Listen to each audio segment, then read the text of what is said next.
बघा, दही कढी मी ही बनवलेली आहे. ती दही कढी न उकळवता मी ही बनवलेली आहे. खूप छान पद्धत आहे, झटपट आहे आणि सोपी पद्धत आहे, पण टेस्टी होते अशा पद्धतीने दही कढी.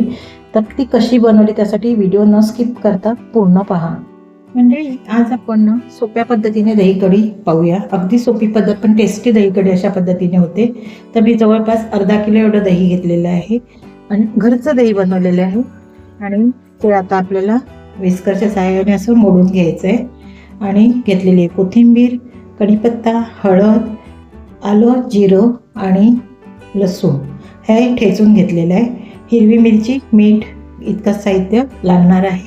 तेल अजून. आणि आता आपल्याला सर्वप्रथम काय करायचं आहे, मीठ घालून हे मिक्स करून घ्यायचं आहे. दही तर मिक्स करून घेऊया. दहीमध्ये मीठ घालायचं आणि विस्करच्या सहाय्याने असं मिक्स करून घ्यायचं आहे. आणि थोडंसं गरम केलेलं पाणी, थंड किंवा ॲक्वागार्डचं पाणी घालायचं आणि थोडंसं आपल्याला हे पातळ करायचं. जास्तही पातळ नाही करायचं. बघा, अशा पद्धतीने असं मिक्स करून घ्यायचं.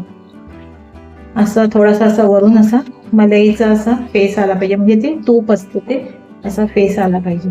हे घरचं दही असल्यामुळे छान असा फेस आलेला आहे. आणि आता आपल्याला फोडणी बनवायची आहे.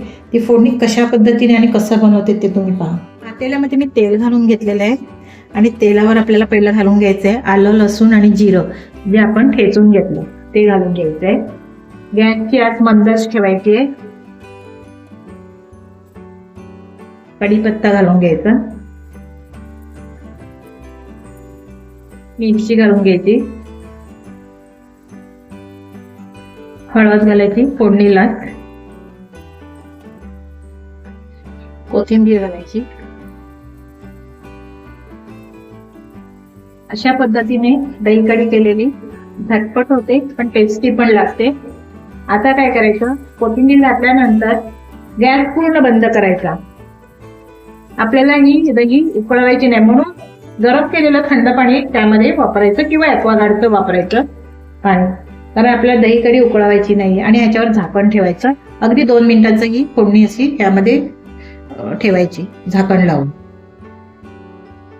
आता आपल्याला झाकण काढून घ्यायचंय.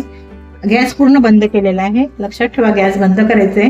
आणि ही दही ह्यामध्ये घालून द्यायची आहे. आणि अशा पद्धतीने दही कढी तुम्ही कराल तर तुम्हाला नक्की आवडेल. बघा, ही अशी मिक्स करायची आणि झाकण ठेवायचं पुन्हा. आणि गॅस जरी बंद केला तरी सुद्धा गॅस गरम असतो त्यावरच ही ठेवायची, कारण आपण पाणी पण गरम केलेलं, थंड केलेलं, उकळून घेतलेलं पाणी थंड करून घातलेलं आहे. त्यामुळे आपल्याला दही कढी उकळवायची गरज नाही. बघा, छान अशी आता ही दही कढी झालेली आहे. आणि आता ही तुम्ही अशी भातासोबत खाऊ शकता किंवा अशीच प्यायला सुद्धा घेऊ शकता. छान लागते अशा पद्धतीने दही कढी. आणि आता मी ही बाउलमध्ये काढून घेते.